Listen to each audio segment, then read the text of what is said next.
So in my last video, we talked about the 3 actionable steps that you can take if you're first getting started in developing your NFT project. And those 3 things were the preparation, how to verify your idea, and the art style selection process. And so today we're going to be getting into the next 3 steps that you could take if you were looking to continue down this path. How to correctly choose a name, how to create proper brand design elements, and then we're going to be moving into the website creation process where we're just going to be creating the first initial mold of what our future website is going to look like.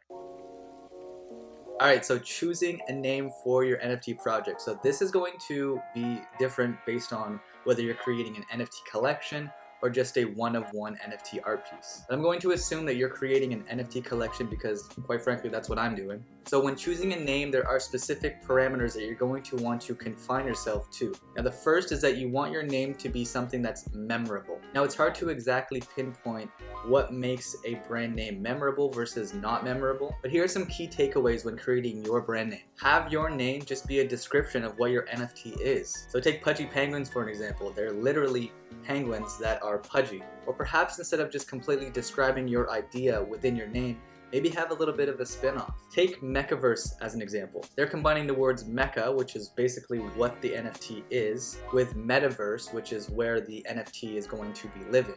Another great parameter you want to keep yourself in is not having too many syllables. You want to have at maximum 4 syllables or less. Bored Ape Yacht Club. Don't take too long with this. This is something that is important, but it is not completely vital to the success of your NFT project. Now, before we move on, if you have found a name that you know that you're going to be using, I would highly recommend that you go over to GoDaddy.com to see if the .com is available for purchase. If so, and it's not like $2 billion, then I would say purchase it. While you're at it, purchase the email and also claim all of the social media such as your Twitter, your Discord, and your OpenSea account.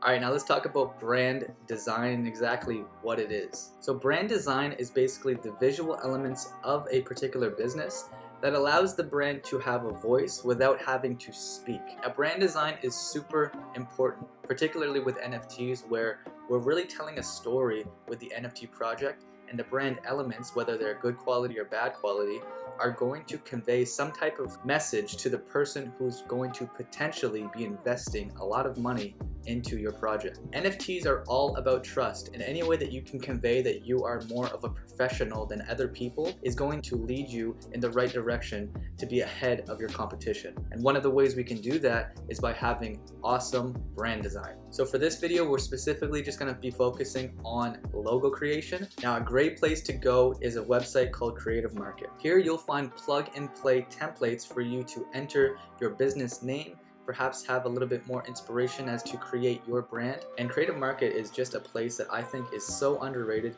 You can go in there and commercially purchase art pieces that people have created and use it commercially for your business. Creative Market is definitely something not to sleep on. Now, as someone who has been creating logos and brand design for a few years now, I do have a few tips to give you. The first tip is to first create your logo in black and white only, and then add color later. What this is going to do is allow you to see if your logo works on black and white, which it should, and then when you add the color, it'll just enhance the logo a little bit more. Tip number 2 is proper font selection. Now typography, typefaces, whatever you want to call it, they speak to people. They really do, and not in the sense that they're words, but the actual font itself has a different voice when you're looking at it.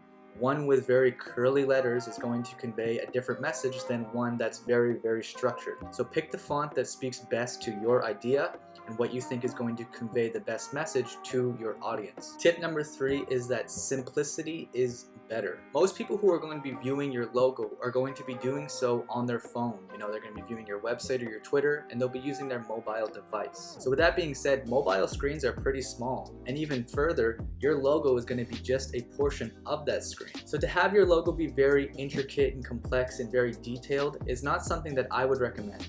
I would actually recommend instead being very simplistic with your design and having something that's very catchy to the eye and also very easy to see with different size comparisons. website creation. This is very important. This is where people are going to view your potential roadmap to have a little bit more information as to your business. So we want to make sure that this website has the capabilities to create all of the necessary things that you need to succeed. Now, I'm taking as an example CryptoDads once again. We head over to their website, we can see that it's pretty basic, but it does the job. So to create our website, we're going to be using Shopify.